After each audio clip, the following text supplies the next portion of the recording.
Well, a ringing endorsement for truth and democracy. That's how Dominion Voting Systems is describing its groundbreaking defamation settlement with Fox News. At nearly $800 million, it's the largest publicly known defamation payout ever struck by a US media company. One of Dominion's lawyers says they have more battles to fight. Money is accountability, and we got that today from Fox. But we're not done yet. We've got some other people who have some accountability coming towards them, and I'm very proud of the team from Sussman Godfrey that has worked tirelessly for this case, and we'll move right on to the next one. For its part, Fox News is facing more legal battles, including a lawsuit from another voting tech company, Smartmatic.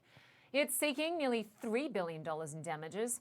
Fox denies wrongdoing in that case. Well, CNN's Marshall Cohen was in the Delaware courtroom when the settlement was announced, just before Tuesday's opening statements were due to begin.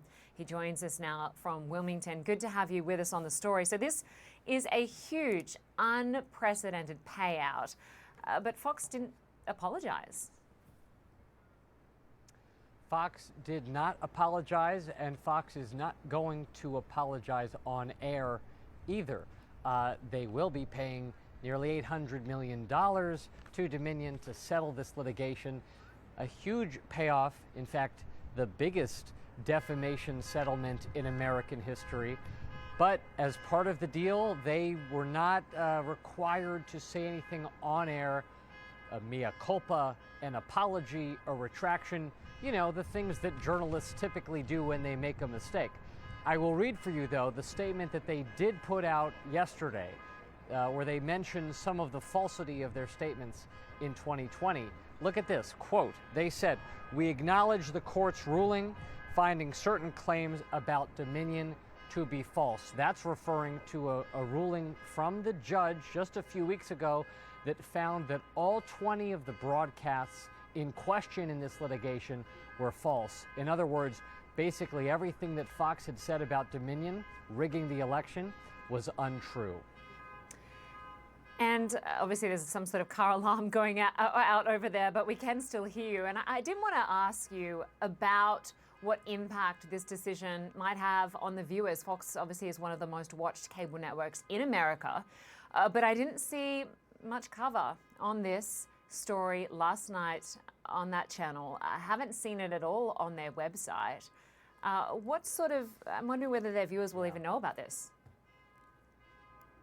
Yeah, I do apologize for that car alarm, but yes, the Fox has pretty much avoided this. Although I will tell you that we did see Fox's media reporter in the courtroom yesterday, and he did go on air once to basically give an update about the settlement, but there has not been a lot of coverage on air. Of course, if they were to do that, they would be telling their audience that they had peddled blatant, ridiculous falsehoods, and I guess they don't really want to do that, and they weren't required to as part of the deal.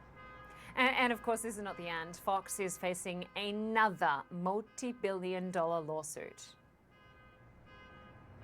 They are. It's coming from another voting machine company called Smartmatic. So first we had Dominion, now there's going to be Smartmatic. They also want more than $1 billion, I think maybe even more than $2 billion. But you should not hold your breath on that. That litigation is still a long ways away, probably maybe even another year until that reaches the trial stage like we saw here in Delaware. But this is not the end for Fox. It's really just halftime for them in this quest for accountability for some of those shameless lies that were peddled after our presidential election here in 2020. Marshall Cohen for us in Wilmington, Delaware. Good to have you on the story. Thank you.